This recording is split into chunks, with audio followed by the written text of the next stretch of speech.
அறிவாளியாக காட்டிக்கொள்வது இன்றைக்கு எவ்வளவு முக்கியமானதாக இருக்கு. இந்த ஸ்கூல் டீச்சருங்க சார். ஸோ நான் வந்து அறிவாளி இல்லைன்றதை நான் வெளிப்படையாக காட்டிக்கிட்டா ஸ்டூடெண்ட்ஸ் என்ன மதிக்க மாட்டாங்க. நாங்களும் ஃபாரினர் ஃபேமிலி தான் சார். ஃபாரினரா? பாடியை பார்த்தா பழங்கஞ்சி குடிச்ச மாதிரி இருக்கு. ஃபாரினருங்கிற நீங்க சொன்னீங்க நாலேஜ் இஸ் பவர்னு. பட் நான் இன்னொன்னு ஆட் பண்ணுவேங்க, இன்ஃபர்மேஷன் இஸ் பவர் டுடே. அதெல்லாம் இந்த ஊர்ல எவனுக்கு தெரியுது? ஐடியா இல்லாத பசங்க. ஏரியா பக்கம் பார்த்தீங்கன்னா கிராமத்து பக்கம், அங்கெல்லாம் பார்த்தீங்கன்னா நீ நான் பார்த்து ரொம்ப உணர்ச்சிப்பட்டு பார்ப்பாங்க எல்லாம். நீங்களா யாருடா? How do I tell you? இவங்க ஜெயிக்க போறாங்க, அவங்க ஜெயிக்க போறாங்க, இவங்க ஜெயிக்க போறாங்க. கடைசியில் பார்த்தீங்கன்னா யாரும் முடிச்சுக்கோன்னு சொல்லிட்டு முடிச்சிருங்க. ஸோ அப்போ அதை நிறைய பேர் ரொம்ப ஃபீல் பண்ணி சொல்லியிருக்காங்க. நிறைய அதாவது வாய்க்கு வந்தபடி எல்லாம் பேசப்படாது. எதா இருந்தாலும் நியாயமா பேசணுமா இல்லையா? ஸோ இது கடைசி ஒண்ணுமே சொல்ல மாட்டேங்கிறாங்களே அப்படின்னு கடைசி வரைக்கும் உண்மையை சொல்ல மாட்டாங்க. யார் ஜெயிச்சானே தெரியல. அது நிறைய பேர் சொல்லாததுக்கு ஒரு விளக்கம் கொடுப்பாங்க. என்ன ஒரு புத்திசாலித்தனம்.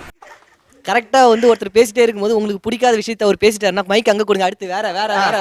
நம்ம குடும்பத்துக்கு இதெல்லாம் தேவையா கோபி? மூவி சாருக்கு தெரியாத விஷயம் எதுவும் கிடையாது. அவர் ஃபைனல்ல கொடுக்கிற சஜஷன் மூலமா நம்ம ரியல் லைஃப்க்கு ஏதோ யூஸ் ஆகும். ஓ, நீ அப்படி வரியா? உலகமே ஒரு விஷயத்தை நம்பிட்டு இருக்கும். ஆனா நீங்க அதுக்கு எதிரா நீ எங்க இருந்தா உங்களுக்கு பாயிண்ட் கிடைக்குமோ? ஓ, இங்க படுத்துற நிமிஷம்னால தாங்க முடியலையே. தலை வலிக்குதுடா, தலை வலிக்குதே. நீங்க பர்టిక్యులரா டிஆர் நான் சொல்றேன். ஓ அப்படியா? ஆனா இந்த ஷோ நீங்க சொன்ன ஷோல நாங்க எடுக்கல. அத கட்ட நம்ம கூட விளையாடுறதே அவனுக்கு வேலையா போச்சு. நீங்க இந்த கடைசியா பேசி முடிச்ச உடனே இயல்பா பேசின ஒருத்தருக்கு ஒரு பரிசு கொடுப்பீங்கல்ல? என்னப்பா பஞ்சாயத்து கேக்குறாருல சொல்லுங்கப்பா. சீக்கிரம் அள்ளி போடு. தெரியாம ஜாதி பிரச்சனையோ இல்ல பெண்கள் சம்பந்தமோ தப்பா உளறிடுவான்.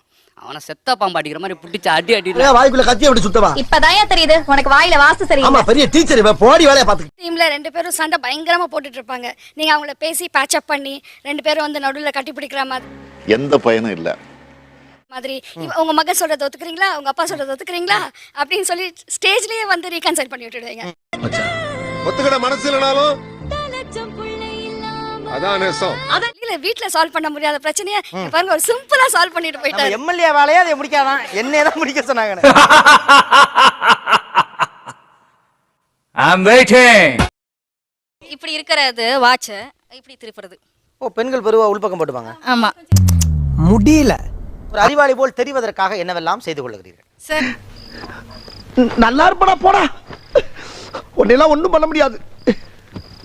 கொஞ்சமா பேசினா கூட அறிவாளி. நம்மள சுத்தி ஒரு வட்டம் வச்சுக்கிட்டா நம்ம அறிவாளி. ஏய், என்னை வச்சு ஒன்னும் காமெடி பண்ணலையே. லைப்ரரி புக்ஸை வந்து எப்பயுமே பேக்ல வச்சிருக்குது. எடுத்து எங்க வெயிட் பண்றோம் அப்படின்னா உடனே அதை திறந்து வச்சு படிக்கிறது. இது என்ன பிரமாதம்? இது விட பெசலைட் ஒண்ணு இருக்கு, கூமுடா. அந்த மாதிரி சீன் போடுறது அது வந்து ஒரு அறிவாளி மாதிரி ஒரு லுக் கொடுக்குது. ஓகே, வேற என்ன பார்த்தா உனக்கு எப்படி தெரியுது? உங்களுக்கு என்ன பியூட்டிஃபுல்லா இருக்கீங்க. பாயிண்ட் ஆஃப் வியூல பையன் லூஸ்னா தான் அறிவாளியே. ஆமா, டேய் பரமா படிடா, ஒழுங்கா படிடா. நீ படிச்சு பெரிய ஆளாகணும்டா. சிம்பிளா ஆனா கெத்தா அப்படி மூஞ்சி வச்சுட்டு அப்படி போணும். சிம்பிளான கெத்தா மூஞ்சி வச்சுக்கணும். அது எப்படி? மூஞ்சியை வந்து கெத்தா வச்சு ஓப்பனிங்ல நல்லா தான் இருக்கு, ஆனா உன்கிட்ட பிடிச்சிங் சரியில்லையாப்பா. அது எப்படி மூஞ்சியை கெத்தா வச்சுக்கிறது? அப்படி திரும்ப செய்யுங்க, திரும்ப எப்படி செய்யுங்க பாப்போம். சாரி.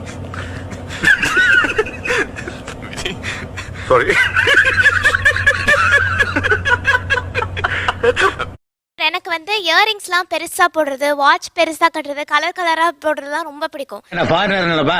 நாங்களும் ஃபாரினர் ஃபேமிலி தான் சார். ஃபாரினரா? ஆனா நான் அந்த மாதிரி ஒரு கிளையண்ட் ஆஃபீஸ்க்குலாம் போனா யாரும் மதிக்க மாட்டாங்க. அதுக்காக குட்டியா ஸ்டட்ஸ் போட்டுக்கிறது, சின்னதா வாட்ச் கட்டிக்கிறது, ஒரே ரிங் போட்டு இது பண்றது, நீட்டா கிறிஸ்பா ட்ரெஸ் பண்ணிக்கணும். சும்மா லைக் ஒரு அட்டென்ஷன் சீக் பண்ற மாதிரி ஒரு சவுண்ட் வரக்கூடாது ட்ரெஸ்ல இருந்து. ஒரு பார்த்தாலே தெரிகிறது. தெரிகிறதா? டிடிஆர்ட்ட போய் சண்டை போடுறது. அவர்கிட்ட நான் போய் சாதாரணமா வெயிட்டிங் லிஸ்ட் டிக்கெட் வந்து சார் இது மாதிரி மூவ் ஆகல, நான் ஓப்பன் டிக்கெட் எடுத்துட்டேன்னு பேசினா விட்டுருவாரு அவரு. நம்ம யார் வம்புக்கும் போறது இல்ல, யார் தும்புக்கும் போறது இல்ல. நம்ம உண்டு நம்ம சோழி உண்டுன்னு போயிடுறது. இவன் வந்துட்டு போய் actually I book the ticket through internet, you know like in last moment the chart is not prepared அப்படி இப்படின்னு அவர் இறங்குறாரு. இந்த மாதிரி ஆளை பார்த்தா டம்மி பீஸா இருக்க, பயங்கரமான ஆளா இருக்கேடா. சிகரெட் குடிக்கிற மாதிரி ஒரு ஃபோட்டோ எடுத்து போட்டுற வேண்டியது. யாரா இவனுங்க? எங்கிந்திரா வந்துக்கிறானுங்க? ஏன்னா இவ்வளோ பெரிய ரம் பாட்டில் முன்னாடி வச்சுட்டு அது பின்னாடி உட்காந்து அந்த ஃபோட்டோ வந்து ஃபேஸ்புக்கு எல்லாம் போட்டு அப்லோட் பண்ணி தன்னை வந்து மிகப்பெரிய சிந்தனையாளர் மாதிரி காட்டிக்க வேண்டியது. நான் அங்க இருக்கிறது வெற்றி இல்லடா, மாறன் மூதேவி. டென்ஷன்ல வளராது. கரெக்டா சொல்லு.